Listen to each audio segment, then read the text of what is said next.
I go to the gynae. I find a gynae. The gynae is like, okay, do you get pain on ovulation, menstruation? I'm like, yeah, I guess. And he says, okay, you might have endometriosis. A lot of people might know because I think there's a lot of light now that's being shown on endometriosis. Because a lot of women have it, but it goes undiagnosed because a lot of the time they have to do a surgical incision to be able to determine whether you have this or not. So they can't, unlike sometimes PCOS where you could do like a scan and then you could see the small cysts in your uterus or your womb, then that's different. But with endometriosis, they have to do an operation to go in there to ascertain whether you've got it or not. Hello, my name is Lesego Mofokeng. Be welcomed, Magnified Mamas. Let's connect, cultivate, and create.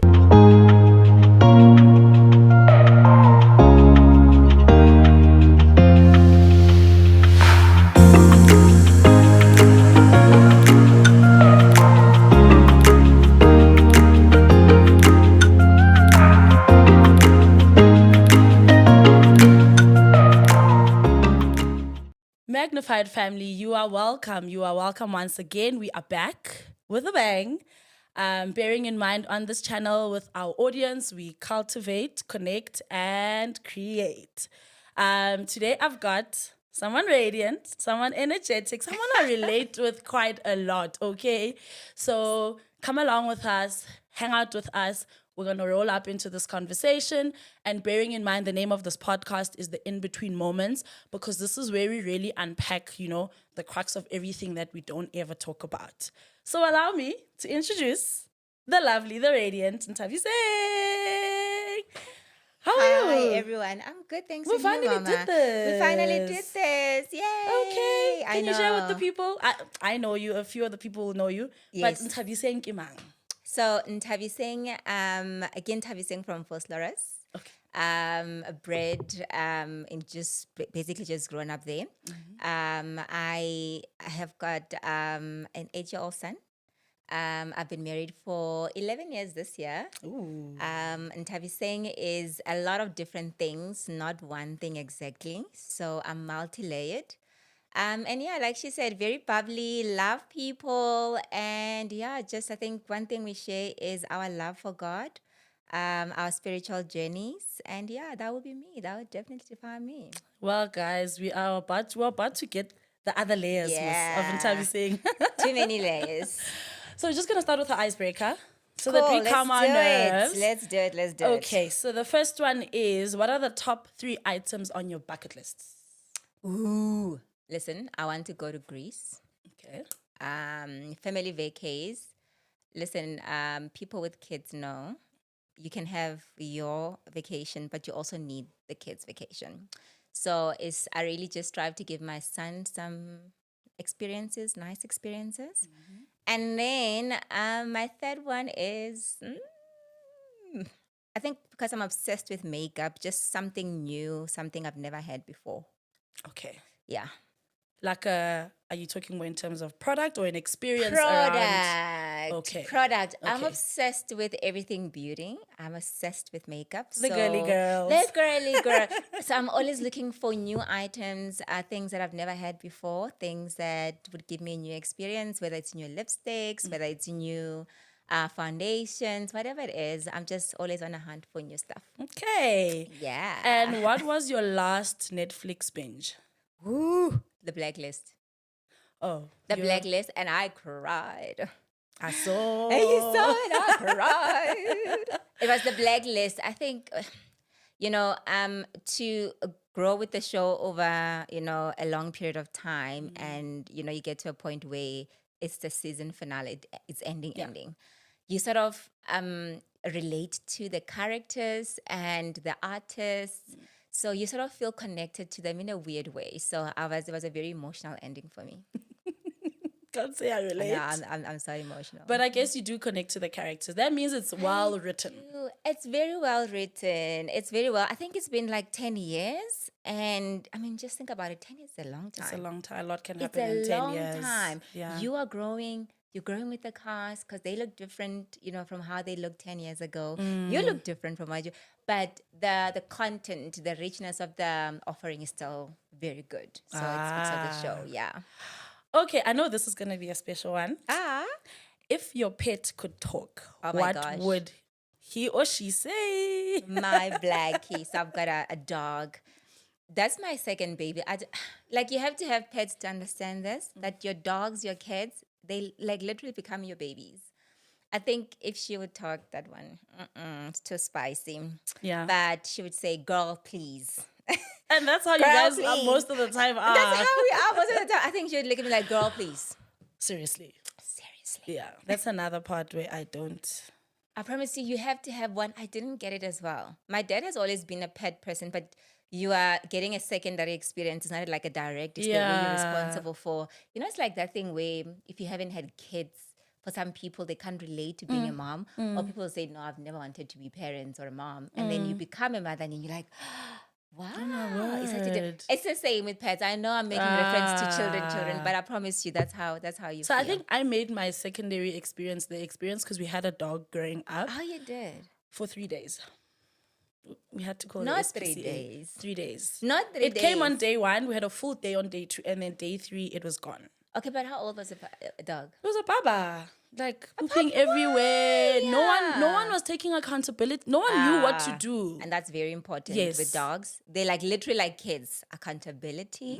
You have to look after them. You have to train them to go poop. No You one was up have for it. to- Yeah. No so one that's was the up thing. for it, so I think we did the right So thing. you need to know if you're getting puppies. I think also maybe Train them. allergies played a part. But anyway, that's a story for another day. Really? Yeah, I think my allergies and hay fever just, it's like, No. which pet can you have where apparently cats are good for allergies, but guys, I'm a black person. Cats, That's true. cats. Okay, almost to the end. What would you do if you knew that you wouldn't fail? Oh my gosh. I would go after every single dream without hesitation, without fear. All of it. All of it. I would go, I would go for it one by one without a single fear. Love it. And then the last one, what do you feel the most courageous doing? So what is it that when you do it, you feel at your boldest? Gosh. I think being a mom, when I'm momming, I'm an alpha female. I'm an alpha mama. Because then I'm protecting my cub, then I'm not scared of anything. Anything that has to come will have to go through me before it even gets to my child. And so that's the one part where I'm like, you get all of it. All of it. Listen, and I think you shared with the audience just now that we share, our faith. We do. We're God's girls. Yes. But I think a very big part of us, we are like those obsessed moms. We are. That's another common thread for both of us. Yes. And I really want us to just pick or just really draw some pearls into your journey of motherhood, right? Another common thing I think you and I have had is we've brought up a few of our family's children before we physically brought children, right? Yes, you too. So talk us through that. This is you. You're young. Talk us through your first tangible experience of being a mother. Yes. The funniest thing is I go back to being 6 or 7 years old. True. I know. And there's a baby in the house. We used to stay in a family house. So there's other people there with their kids. There's just a lot of us. And I just remember one of the cousins had a baby. And there was just this natural, just gravitation towards this baby. And just that motherly instinct kicking in at that young age. And I knew, my gosh, I love doing this. I would take the baby. I mean, I was so young. I mean, like a lot of the times I remember the baby would fall because you're not even strong enough. Yeah. And the baby is getting bigger. And I remember I would just force, to carry the baby, and the baby sometimes would fall. And the pain would be my pain. It was just the weirdest feeling. So from that early on, 6, 7 years old. Sheesh, girl. Quite So young. you remember as distinctly as that? I remember the feeling. I remember where I was standing when I was carrying the baby for the first time. How weird. Sheesh. I remember where I was standing, Okay. where I was carrying that child for the first time. Yeah. And I remember the feeling that came over me when I carried the baby. And so as a little girl, in your mind, when did you start like feeding this idea of being a mother, you know, maybe growing up Yeah. as well? How did that picture look like? I think it started when my older sister, so I'm the fourth of 5 children from my mother's side. You know, the dads was there. Yeah, so so my older sister, who is the second born of my mom's, had a baby quite young. I think she was 16, 17 years old. And I was also quite young. I think the gap between us was like 8, 7, 7-year gap. And so I remember when she also brought my niece home from the hospital for the first time. Man, I remember I did not go out playing.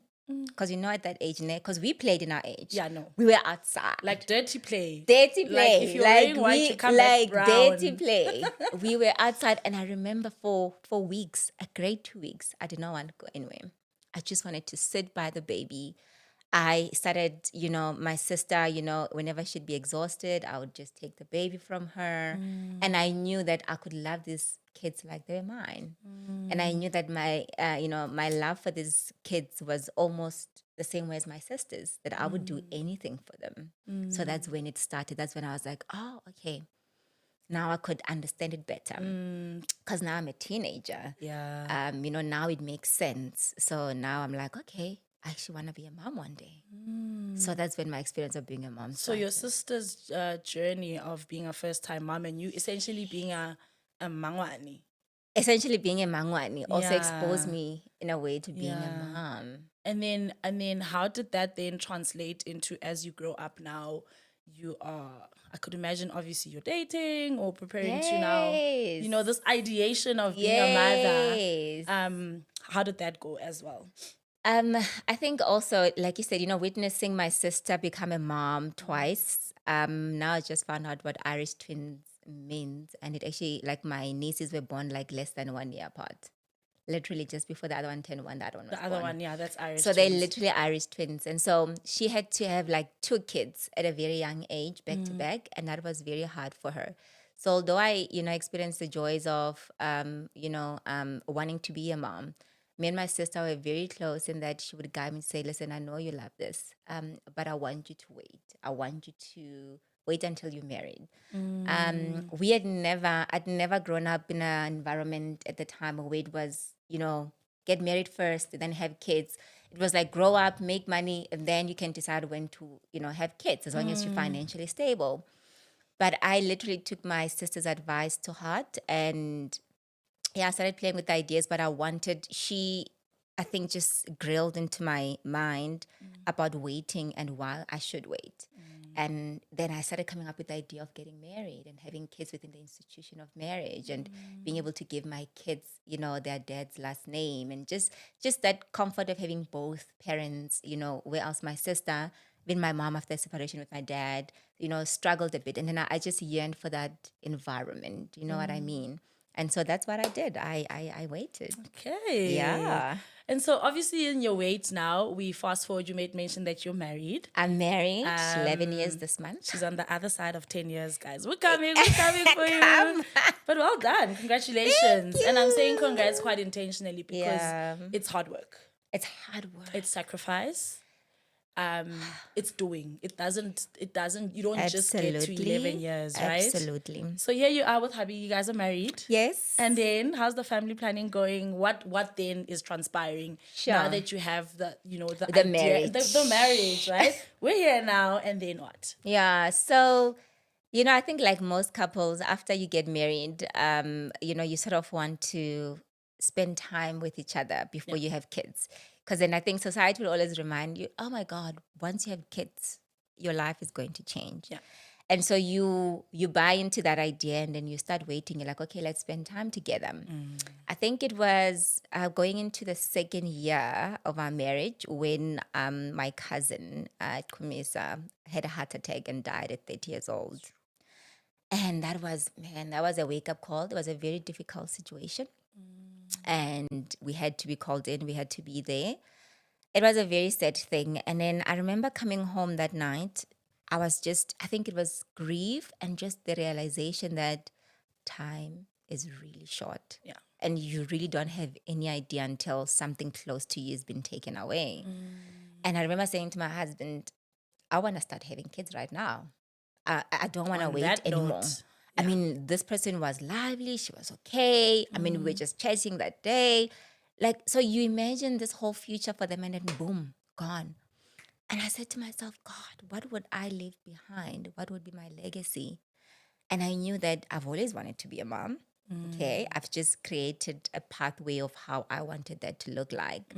But now life was just reminding me that time is actually short. sure. And so, yeah, and then that's when we started our family planning. Gee, so your cousin's passing. Sorry about My that. cousin's passing triggered it. I was gonna say that was the trigger, right? It triggered it. We're for doing this sure. right now. It triggered it for sure. Okay, and you are a mom, so tell us about Yes. how that came about. Yes. And so it wasn't easy. You know, like growing up, I think I've shared this with you before, that I've always had that struggle of somehow my love for kids somehow translated for other people into me not being able to have kids in the future. They'll just make comments like, I win, or people that don't love kids are the one that fall pregnant easy. And you'll think it's just words, but I promise you, even from that early on, they were like seeds, right? So then now you're dealing with this thing in your mind, or what if I never have kids? What if my love for kids, stops me from having this experience? And so when we stopped the contraceptive, which I've been on since I was 17 years old, because like I said, Girl. I know. I know. You're thorough. I know. But also I always carried that fear because, contraceptives are hormonal. And so there's side effects there, especially now that we know What we know. what we know now. Yeah. And so when we started, I was always conscious. I always had that seed at the back of my head. I thought, oh, okay, gosh, I wonder what's going to happen. And then I think it was 1 month went by, 2 months, 3 months. Gosh, if only I knew then what I know now, I would appreciate that 3-4 months. Listen. Because really it was not long. And so I think around October I was like, you know what, I'm done trying. You know what, if God is not, I know. Listen, people that are trying to conceive, 1 month feels like 1 year. Sure. It's the weirdest thing. It feels like you've been trying forever. And I didn't know how to name this thing until somebody said, each time you get your cycle, if you're trying to fall pregnant, you actually go through grief. I mean, I could not put words to their feeling or experience that I'd go through every month with every cycle. But, and then me and my husband decided to go on holiday. He'd just gotten retrenched actually in November. Okay. And then we're like, okay, you know what? That's it. And then we had that discussion. Are we going to stop trying, or do we just, and my husband said, you know what? God will do what God wants to do. We're not going to stop anything. Yeah. And I said, okay, whatever you say, baby. And then we went, and then we were in Cape Town for a holiday with our friends. We did like a whole road trip. Can I just say what the Yes. difference of a change of scenery does for a couple? Guys, You go. know, it makes such a difference. Guys, go. Even if Kishot left artists, Like, the Val, just get out of your house. and you know what? We don't emphasize that enough. No, I'm We an advocate. really, you do. I'm an advocate. I have to say, you're very because, good at that. Guys, no, I think it's because my husband and I have been parents our entire relationship. Wow. So we don't know what it feels like to not be parents. So we forced essentially to do that. Wow, So but that's amazing. My friends and I call it amashita white, where you don't have to alula room. Oh man, I love that. Right? I love not making my bed because I make my bed every day. I just love just waking up and somebody else just takes care of me. For Yeah. once. Okay, so sorry. Yeah. So we had that experience. That's no, important. that's actually good. That's very important. important. And I think that's also something we're learning to incorporate now. But yeah, so then we go to Cape Town with our friends. Road trip is an amazing experience. We do like a whole drive-through. We go Jeffreys Bay. We do PE. You guys drove? We drove. My husband's been asking us to The do that. longest drive of your life. Okay, we must talk about that after this. Listen, we have to talk about it. But it's worth it just coming back. You're exhausted though. So I'd say book a car hire. Okay. Leave it for coming back. We'll just drop it off at the airport and then take a flight back. Okay, got it. Because when you come back, you're exhausted. You over it. You're over it. You don't want to be driving for like, I don't know how many hours. 15, 16. It's a long time. Okay, Got Okay, it. do it like that. And so, yeah, and then when we come back, I'm like, okay, I'm going to the bathroom quite a bit. I'm not even thinking about pregnancy at this point because remember I just said, you know what, leave it God. You know what, I'm done. You don't want to give me this child. Whatever. Whatever. And we are now visiting Calvin's parents, my husband's parents. My husband's name is Calvin. So we're visiting Calvin's parents, and I'm like, I'm not sleeping that night. I'm like, but still, I've never been pregnant before. Yeah. So I can't explain the symptom. Is it, why am I peeing? I mean, I haven't even Googled it. I don't even think then we had a lot of, like what we have now, digital wise. Information No. wise, yeah. And then we come back, and I remember I was having like lunch. It was pap and red meat. Chakalag. The next thing, I'm feeling sick, and I'm running to the bathroom. That's when it hit me. Because remember, like, vomiting is one of the easiest Even symptoms. in the movies, right? Even in the movies, That's you see like if you open the toilet seat, you're feeling, okay. We know. Exactly. And then that's when it hit me. Could I? And I rushed off to buy a pregnancy test, and then voila, our son Tao was born. Kind of, what do they call it? Big fat positive BF. Yeah, What big is it called? fat positive BFP. Yes. Yeah. BFP. Okay. Big. My gosh, I know those I words. know. No, I know. yeah. You get acquainted when you're in the journey, when right? you're Because in now the journey, and then Yes. the acronyms come, and Yes. yeah. So then that's how my son came to be. Then he was born August. So the funny story with our son is my husband's birthday is on the 10th of August. Okay. Dao's birthday. Dao was born on the 14th of August. Oh, So we thought he was gonna come on Calvin's birthday, and he didn't. And my birthday, which I think is good, by the way. it's good. Can we just have a day for everyone? Yeah, it's like, very important. no camouflage No situation. camouflage. And then my birthday is the 16th of August. So literally 2 So days. the planning and the money. Girl, August in our family. I'm just like, can we plan the whole year for August? Like August is a very expensive month. Sheesh, that's special. It's very special. It's very special. Okay. So we share something very common and something deep, between all three of us that is very similar and yet so different. So yeah, that's how Dao came about. So it wasn't an easy journey, but he came in the right time, and he was just so perfect. And I wouldn't, like I said earlier, I would walk in front of a moving train just for that boy. Ooh, That's he's such a like- sharp young man, by the way. He's very clever. Yeah, his energy is so calm also.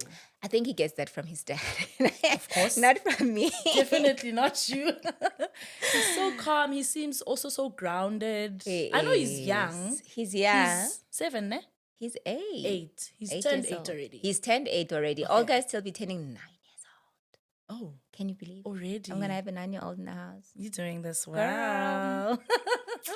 Yeah. So the motherhood journey with Tau, how's that been? my How's the God. actual journey now, having walked the ideation, and now you are the mother? Yes. You know what I will say? Then I think in my 20s when I got saved, right? I accepted Jesus, just for context, as my Lord and Savior. And so you understand what that relationship means, right? And, then you start to realize, okay, so I'm doing things in accordance to, By the book. right? By the book. By the book. And then you assume that everything is going to go right. Yeah. I remember when we got married with Calvin, there's a scripture that he who finds a wife finds a good thing and gains favor with God. Right? Favor. That's it. And then I was expecting things to just flow because God, you said marriage, favor. Obvious. Wait, We're I'm doing here. We are this, here. Mos. And then things don't go according to, the plan. Like I said, before we even fell pregnant with Dao, my husband got retrenched. And that was very difficult. But I think with retrenchment as well, you're thinking, no, man, it's just going to be Couple of months. 2 months, 3 months Yeah. at most. Back on it. It went on for 2 years. Years. 2 years straight. 2 years, bad. And finances are a massive thing in a marriage. Oh, talk about it. guys. Talk about it. It was because now I became the sole provider. We just had a baby. So that was first 2 years in this life was hectic. The timing of this big blessing that you're waiting for comes, and then you're like, God, I did it the right way. But I did it the right way. ako aligned. I got married. Did you not say favor? His time, not ours. Did you not say favor? And now you have to go through. And so also your faith is getting tested at the time because now you're like, okay, where is God? Why 2 years? Why us? Why could it not be someone else with better resources and, us, because unfortunately most Black people really are starting from scratch. Yeah. People don't have like, the inheritance or, No, most likely not. No. Yeah. And so that was very difficult for us. And so now having that plan out, okay, I'm going to have a second child after 2 years. Now that goes out of the window, because that 2 years, your husband is still unemployed. And you're struggling, you're juggling. It was a very dark time, because now you have to rely on people's finances. You have to borrow. Dignity. My dignity. Also, sometimes it's still hard. I was just reminded just yesterday when sometimes you had situations with people, that borrow you money and they go talk about it to other people. Or, did she come borrow money from you? Oh my God. 1,000 last month. My God, that was a difficult time. But funny, I think with my life, I know difficult. And so I can maneuver difficult for some reason. I can maneuver difficult. And so I was, when you're going to fight or flight, Yeah. I'm up there. I'm ready to fight. Let's do what we need to do, right? And so you're not really cognizant of the emotions. You're not, because you're in a fight. Let's go. There is no room for the emotions There's at no this room. point. Otherwise, everything's gonna Crash. everything is dependent on you, right? Yeah. To keep, because now you're So sanity. the unspoken pressure is there mentally, right? You can't even breathe. Actually, No, you have to keep on top of your game. You've got this child. You've got a husband. And also movies. You've seen, that thing where a husband loses his job and then he starts getting mad. And so also like the wife changes. And so you're trying to empathize with this person without losing yourself or without making them feel so low about themselves. But then the problem is that there's nothing there for you. No, you're Zero. You're going. And then I think he just finally said, you know what, I'll just take any job, because he could see how we're struggling. Anything will do at this point. And then he got like something related to what he used to do, but not really. But yeah, and then eventually God was so faithful. We have our close friends. Probably you see them on my Instagram quite a bit. The Mlois. Yes. We're them quite a lot, quite yeah. good friends. They've been such a good support system. I mean, a lot of our friends as well, where they gave us money, they gave us support. And so I have to say that even without the ones that did the things that they did that didn't feel so good, we had a lot of them that really did the good stuff without expecting anything. in So who you connect yourself with, you cover yourself, is very important. I'll say that. And so put one thing together. My husband met with this guy, and then he got a job of his dream. I know he did. And then then I got another job, very exciting. Then we're like, okay, aye, let's go now. On that note, Mwana needs a sibling, and I'm like, I'm ready. I'm ready. But you're like, also the pressure on women, I have to say.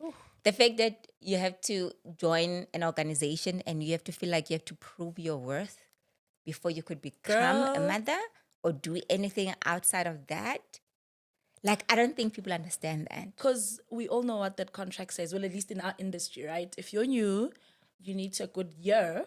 Firstly, get out of probation, and then have that good year before. If you fall pregnant within that 1 year, there ain't no paid maternity There's leave. no maternity leave. No. There's nothing. So imagine like having a baby and like having to make that sacrifice. Do I stay 4 months with my baby, nurture my baby? Because they're still small. It's needed.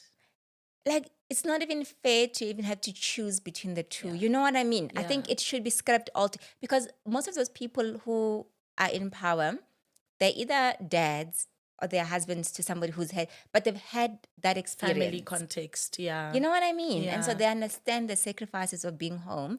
And I think that should be just scratched. Yeah. And but the pressure on the woman goes without saying. It's so bad. It's so bad. And so, but then I'm like, okay, let me work for a year. Towards the end of the year, I'll get off the contraceptive, because now I'm calculating how long it took me with Tao. I'm like, 3-4 months. doing this. And then I'm sure we can say that, by the time I fall pregnant, or I could just say, oops, I didn't know. We're here now. But yeah, and then we try. And then we try. Nothing. We try. Oh. How? Pardon. Doctor. And because so when I had Tao, I wanted to breastfeed him, right? For at least a year. So I was like, okay, but because now with our situation, my husband not having a job, put me on a contraceptive that will still allow me to breastfeed, but will not make me pregnant. Yeah. And so they put me on the mildest contraceptive. And so I'm thinking, even better, this one, I'm sure 2 weeks is Co-aligned. enough. Yeah. I'm just gonna waited. Ooh. Now it's year 1. 1 year of trying. 1 year of trying. Nothing. 1 year of trying, nothing. Okay.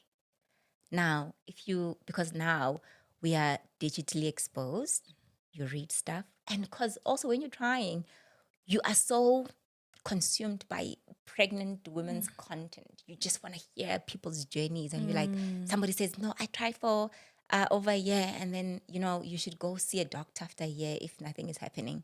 And you're praying, please, God, don't let that be me. Then it becomes you. And you're like, okay, fine. Fine, God, you did that.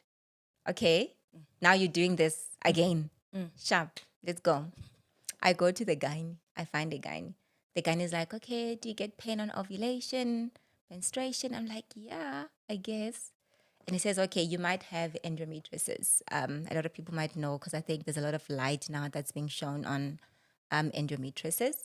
Because a lot of women have it, but it goes undiagnosed because a lot of the time they have to do a surgical incision to be able to determine whether you have this or not.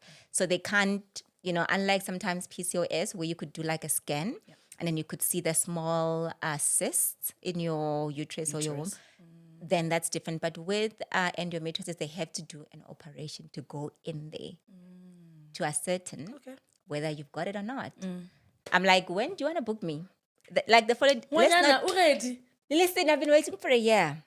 So what was a If surgery you're telling to get me, me on the other side? Girl. And he says, after this surgery, I'm like, please put me down. When is your first available? Give me your first one. Let's do this. Within days, I'm booked into hospital, goes under. Listen, going under is tough, hey? Listen.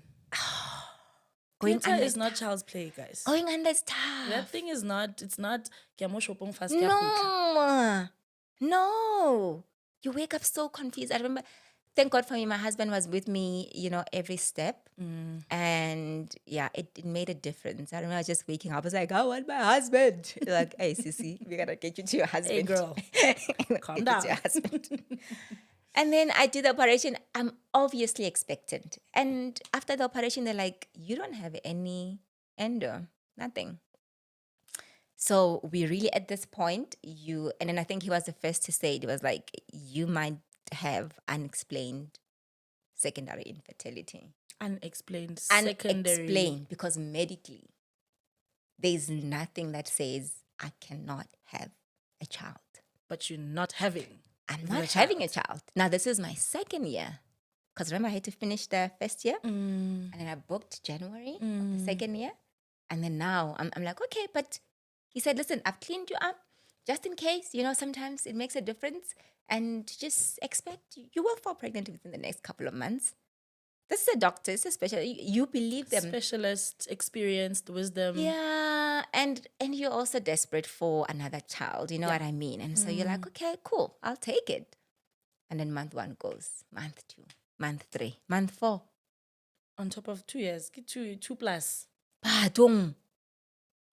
And I've always said, like, April is such a blessed month. Look at us doing this podcast in April. On the second day of April. On the second day of April, God is so amazing. He's done things out of the ordinary in this month.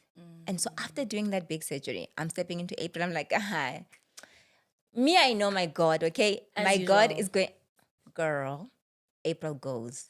And I had done everything I had. Changed my diet, you exercise. Sure. That's when the whole gym and joining classes came. Yes. Because somebody said, just because you're tall and thin doesn't mean that you're healthy. So go in and exercise. And I'm like, yeah, actually. And then you're exercising, you're eating the right.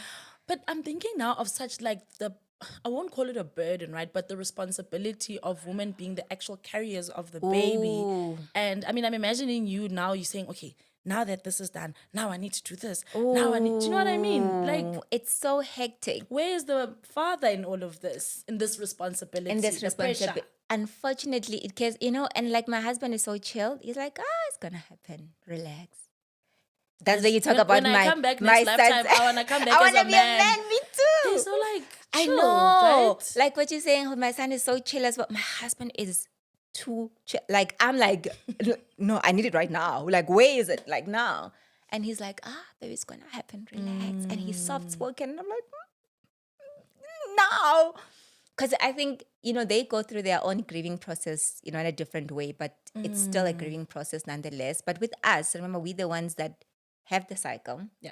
You're the one with a hope. You have to sit in the bathroom and then there's blood coming out of you. And you're the one that has to carry the hormones and the feelings and everything that comes after that. And so it is a bit of a different experience for us than it is for them. For them as well. Yeah, so he's there. He's supporting. He's chill out. It's going to happen.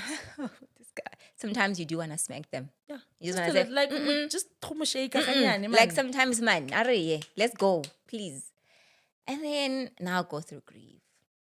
Now after that, I fall into this deep, deep, deep, dark space. I remember, oh my gosh, I cried for 5 days. 5 days. 5. I remember watching this clip, Jada Pinkett Smith saying what she went through this thing with Will Smith where she was crying for days. I was like, there's no ways. I exaggerate. Yeah. 5 days. I cried 5 days, like until I had no strength. And I remember my son walking into my bedroom saying, Mom, are you okay? Also, boy children and their moms. Boys and their Those mamas. They can see when you're not. And they ask like that particular question that they ask, you almost just like, did God send you to come to me right now and do this?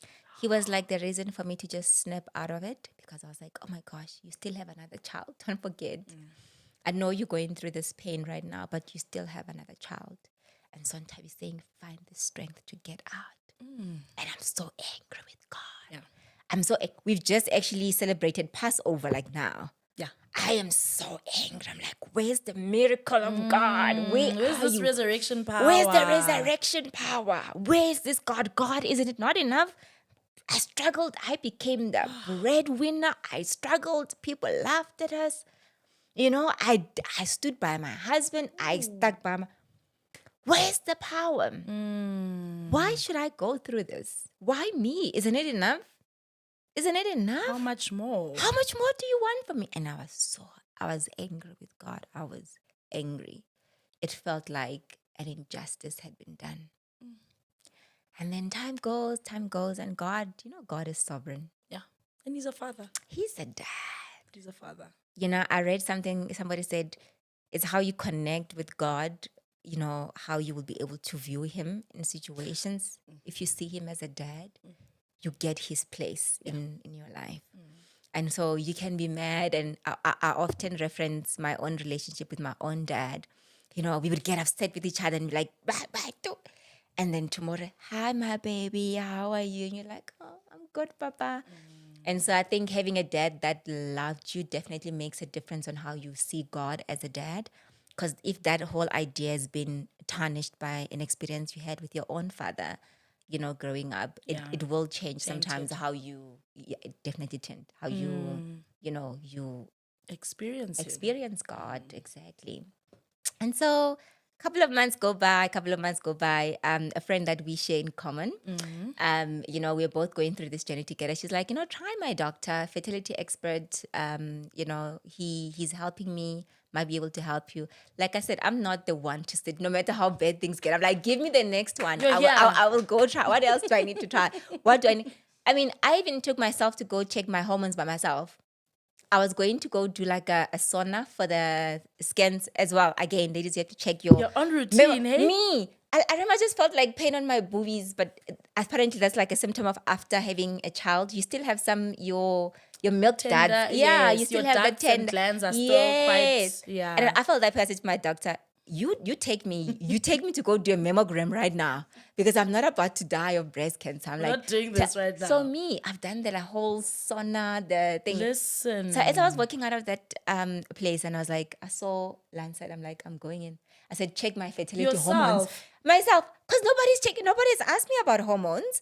Okay, this is year 2. Nobody has said anything about my hormones. Nobody has checked they've just only gone in. I was like, oh my God, And that was that. you've got such a beautiful uterine line. I'm like, if somebody says beautiful one more time, I'm going to slap them because this beautiful is not Beautiful is translating not into translating a baby. into beautiful baby. Beautiful pregnancy, actually. So don't tell me about how beautiful my uterus is. And so this doctor gives me they call it a trigger shot. Okay. And because I went there ovulating, because I was like, okay, I want to check, am I really ovulating or do I think I'm, because now in this journey, you doubt yourself. Ooh. You question yourself. You question how you did things. Did I do things the right way? Did I not? Maybe I didn't try the right thing. Body as well. And so you are like, yes. And so you are in this constant state of conflict with yourself. And so I go to the fertility expert now because I've done a gynae, and now this is the person that does the IVFs, the intrauterine insemination. Specializes with fertility. And then I'm ovulating. He says, oh, you're actually ovulating. Look at this egg. It's a very good egg. They measure the uterine line. Nothing, no obstruction on either one of my fallopian tubes. Everything is perfect. He's like, okay, so we could do this thing, right? While we wait, maybe you want to start doing the IUI, which is intrauterine insemination. Yeah. But now that you're ovulating right now, I can give you a trigger shot. And then you go home, you have what we call timed intercourse with your husband. And then we do that. And then I get the trigger shot. And then boom, I fall pregnant. Yay. The baby comes. But it was in such a hectic space of my life. I'd just gotten retrenched. I was like, God has been testing me. That same year, I get retrenched. I'm like, the soldier. Why me? Hey, but to choose someone else. Get someone else to do it. Not me. And then he gets me. Now it's me again. Ne? The overperformer. I've been doing well. The one that's doing the top achiever. Shame. So if you think if you do things the right way, that will equal things going easy, no. I'm going to tell you right now, as somebody who's tried to do things the right way, things are not linear. Yeah. They do not work out. And sometimes somebody who doesn't even appreciate the journey, they get saved and you don't even understand that. You're like, what is... Because I believe what God ultimately is the decider. You're like, but God, why? It's confusing. It's so confusing. We're looking at it with our limited minds. We do. And so now I'm at home. Now I'm stressed because now remember we're fresh off my husband getting retrenched, staying at home for 2 years. Things are okay. We're doing better financially. But now I'm the one now without a job. And now I start to stress. God, how am I going to... It's been 2 months. It's been 3 months. I'm an overperformer. Can somebody see that and take me? You know? And then now you're going through the stress. I remember I also went into another depression as well. I mean, the first time it was triggered by the baby, me not being pregnant. And now now we are in the middle of COVID as well. Our lives are turned upside down. Can we just talk about how bad COVID was? Yeah, no, that dark chapter. I think we need a support group. I'm going through COVID and we're like, who is going to hire me in this environment? Okay? So now you're like, oh my gosh, Happy God has done this before. 2 years, I cannot. Yeah. I will not be the one now calling people to help us for food. You know what I mean? I'm like, and also you start making, you're like, oh, this is why maybe, God didn't give me a child then because he knew this was coming. For every obstacle that comes, you sort of find the excuse why you don't have a baby. According to you. According to my knowledge. And I'm like, oh, this is probably because God saw this coming. But it's like, how many things can he see coming? Because a lot has happened in between that time. Hectic. And each time you're like, oh, it's this thing, it's that thing. And so I fall pregnant. I was sick. I was like, my heart rate was quite high because probably I was just overthinking and just depressed with not having work. And I went to see like I said, I want one thing about me. I will go to the doctor for the single thing. I'm like, okay, we sing a doctor. We're going. You move, we sing a doctor. Okay, so I try and play it safe. And so the doctor's like, it's the late Dr. Selepe. He was our family doctor. Oh, what a good doctor. Oh, man. It really is the good ones who go, right? What a loss. Yeah. Like, I still drive by Intercare for ways and I'm like, Doc, I miss you. He's gone. And I'm like, I miss you. I miss the good. He was really a good person Yeah. and a phenomenal family physician for us. And he says to me, we're not pregnant. Because he'd now This been is working. you now consulting? This is me. I've gone to a doctor. I'm consulting. And I'm like, yo, doctor, I don't know what's happening with me. My heart. I'm just scared I'm going to have a heart attack.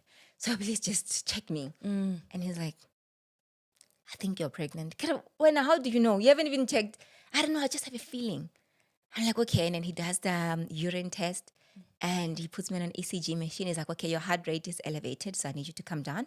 But also the pregnancy test is positive. So I can't give you any medication. So I'm going to need you to please relax. Okay? Work on the stress. Please relax. You will find a job. It's not worth you going going through so much stress. And, we are excited with my husband. And, I think it's just for the fact, because now we are in year 3. Yeah. Ne? We are in year 3. Because remember secondary unexplained infertility. And then now year 3, and then we tell our son, oh man, we're like, oh, you're going to be a big brother. You're excited. Because he also took bloods. And now you've got a proper confirmation. Now you are 3 to 4 weeks pregnant and you're like, okay, your HCG levels are elevated. And you're like, okay, I'm pregnant. For real. So you are happy, but you're like, okay, we can't tell anybody else until. And then 6 weeks comes and I miscarry. Here comes God again. I don't even know. Sometimes you're like, is it God? Is it? I don't know. And I miscarry and I go through that grief. It's hard. I remember I was shopping at Pick n Pay one day and they had these Avanti baby dummies. And I was like, oh my God. Because I'm obsessed. If anybody, doesn't know, I'm obsessed with having a girl. And I'm like, oh my God, I took the pink ones, but I also took the blue ones just to be safe. But a pair and a babe. And I've got a box in my house where I put those things and I put it on, in my cupboard upstairs. And then we waited and then we had a miscarriage. And you have to deal with that. For me, I think the hardest thing was telling my son that their sibling is no longer there. And at that age, you wonder how much of it can they really understand. I'm thinking exactly that how much with his small junior mind, explain grief and how you can have something here and then it just literally goes. And you wonder. And I remember my son sometimes, he says things like, when is God going to give us a baby? Because we've had so many of our friends, of our he's relatives. Seeing everything around he's seeing you guys. Everyone have babies. Now, why can't we have a sibling? Why can't I have a sister or a brother? Mom, when is it going to happen? Each time literally somebody around us is pregnant and they're around him, we'll ask, when is it going to happen for us? And so we've been here. It's last year, December. And I count on the day, the month I officially was not on a contraception. Last year, November was 5 years to be exact of me trying to conceive 5 my second child. And I remember reaching out to you, particularly on your journey of this unexplained infertility, saying, I find that it's not something that we talk about, but I also find that we need an education on, if you have people around you who are experiencing it. Like on social media, we say, stay out of people's wombs. Yes. So Because important. In that 5 years, I've gone through so much, the pain, the grieving, literally you grieve every day. And also you get people saying, and I was just recently rekindled my relationship with someone, and the first thing they said to me was like, oh, I'm sure you've got a second child, ne? And I get it because I know her heart. I know that it comes from a good place. But in that moment, now the years of trying just came flooding in one. In a second. In a second now you're like, oh, I'm failing. And so it's been hard. I don't want to lie. It's been taxing, but hope never put us to shame. It never puts us to shame. So we keep pushing through and believing God, that he's faithful. But it's been, just going back to the journey of it, it's been such a emotionally taxing journey. It's been really hard. Can we please get some tissue? Yeah, so it's been very hard, but yeah, God has been faithful. I'm sorry I'm crying. I was not going to cry today. I was going to be a big We girl, wear roll my with the big girl punches. panties. Thank you. Thank you so much. Yeah, so it's been an emotional journey, and I think I just always get reminded. Like some months are better, and others are just so hard. When you have to open your phone and you see people announcing pregnancies all the time, you're like, oh, okay, when is mine? Because it's not like you stopped, Yeah. you know. But I have to say that one of the best decisions was also about sharing my journey with other people. Yeah. I mean, we always talk about how much we are oversharers, me and Yeah, you. like I thoroughly enjoy seeing you on social media because I see Yeah. myself. Because it Yes. feels like such a relief. I'm like, I know. yay, okay, she's Yes. also oversharing. I'm I'm an normal. oversharer to a fault, and sometimes you're like, oh my god, you feel so bad. I'm just like, oh my god, I told too much. But there's just power for me in sharing my journey, even though it feels bad. And sometimes you have to deal with people giving you sympathy, and sometimes you don't want sympathy. Yeah. Because sometimes that's the only way they can express that, oh man, we feel for you. And for you, sometimes it's like, oh, you feel weird about it. But it's helped me have conversation with people who recommended stuff, treatments, Yeah. doctors, or they've shared their journey. Like I met another, medical rep, because we are both medical reps. yeah. So we also bond over that. And by the way, Lesotho was one of the first people to take me to field. I was a marketing associate and I wanted to be a sales rep. What? I remember that And this lady, now. you were doing Pretoria. Yes. I drove to you and you took me to your hospital. I think One Meal was one of the Yes, hospitals the you took military me. hospital. The military hospital. So she was my first experience of being in field and I'm being a only medical remembering that representative. now. Yeah, years ago. I know. 2012, I think it I was. know. 2012 it was. Okay, you just gave me Yeah, goosebumps. so Good we deeds come go a far. long I way. know. God is good, isn't he? Sheesh. I know. So if you can just for those who are, I'm imagining a woman watching, trying to understand how the father or the partner or the husband fits in. Yes. If you can share a little bit of that, where you guys are now here and how Very he's playing. important.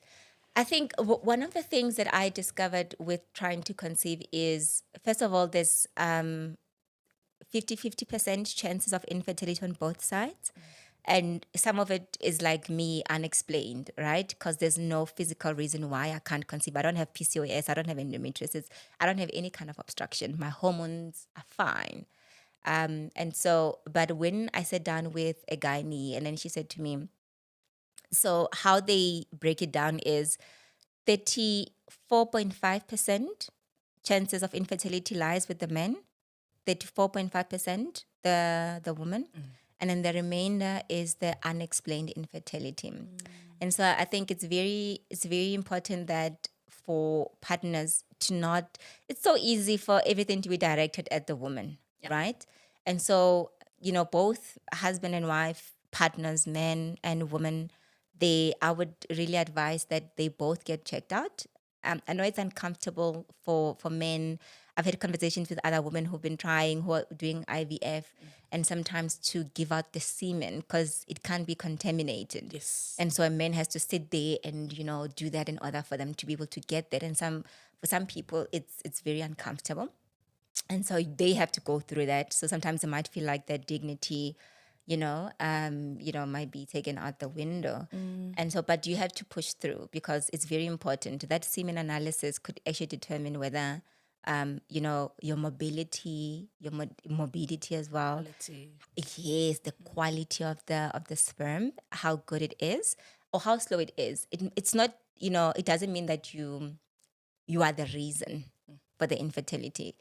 It just gives doctors a better idea on how to help you guys. Because if now you've got a woman who has PCOS, right? Now they have to be on hormonal therapy to be able to remove that, to give a better chance, and the husband's slow sperm count. So now they can put him on a treatment to increase sperm quality.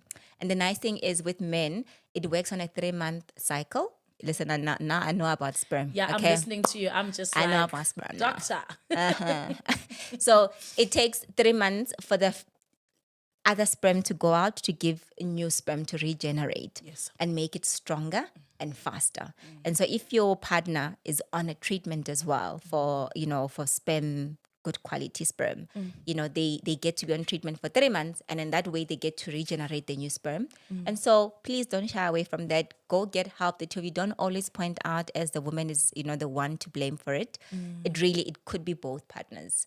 And so I think also just education with my husband. Like I said, he was very chill. He was like, baby, it's gonna happen. But now, the latest appointment with my gynecologist, because like I said, me, I'll go to the doctor. Yeah, trust and belief. What's the next thing? So last year I was put on glucophage XR, let me say metformin XR, and some inositol, which is quite good. I didn't know about this in my 5th year of trying to conceive. Only then a doctor had said to me, let me put you on this. They usually give to women with PCOS, but it did wonders for me in that it increased my egg quality. Ooh. So that's good. I also check the quality of my eggs. Is it because I'm giving bad eggs? I'm getting, because this, they'll tell you, but at the time you reach 35, half of your eggs go bad. And so sometimes I know it's science, but I think just don't always believe the report. I think go find a good doctor and then see if they can't increase your chances of being able to conceive. And so we did that test now, and my egg quality went up. So that was a testament also to God. It happened during that time where I was doing the Daniel fast. And Quite recently. Quite recent, now in Jan. So so my egg quality went up because I was like in the middle going lower. Now I'm still in the middle but going up. So which is very The good. trajectory is looking positive. So now we've changed. We are on Insimex Q. Also, please just research all these types of medications, because all these drugs that I've, except for metformin, you get it without a script. But the nice thing is having a doctor guide you through it is, you're able to stay on it for much, much longer. And because now you've got like sort of, Baseline. yes, exactly. Yeah. So I would say the partner. So now with us now considering IUI, Okay. my husband has to do a semen analysis. Because like I said, before he was like, it's going to happen. It's chill. Now we are in COVID. He's like, no, let's wait. But now it's like, okay, I'm not getting younger, right? Yeah. And I told you about me. I'm very He's seen adamant the on this. urgency now. I'm very persistent. So now he's open to that. But also I think it's very important to note that also men go through fear. Just like each time I've had to go do a consult, I've said a little prayer, God, don't let me be the problem. God, please don't let, but I've still done it. And so it's very important that we acknowledge the partner's fears as well, not look at them, because people always ask me, did your husband get checked out? And, if I say no, they say, ooh, maybe. That's also, finger pointing, just like maybe probably my husband's like, why is your wife not falling pregnant? Maybe she's not, they'll put labels on me. And so I think it's very important that we take away the judgment and we just acknowledge and we talk to our partners and we make them realize how important this journey is. And so I'm still here. I'm very hopeful, faithful, and that God is going to do what he said he's going to do. He will. He's never gone back on his word. And he's been such a good, consistent God. It's just that I feel like he's got a funny way with me. He's just, no, stop it now. That's just Sure, I think this is definitely a topic that we need to continue to empower ourselves.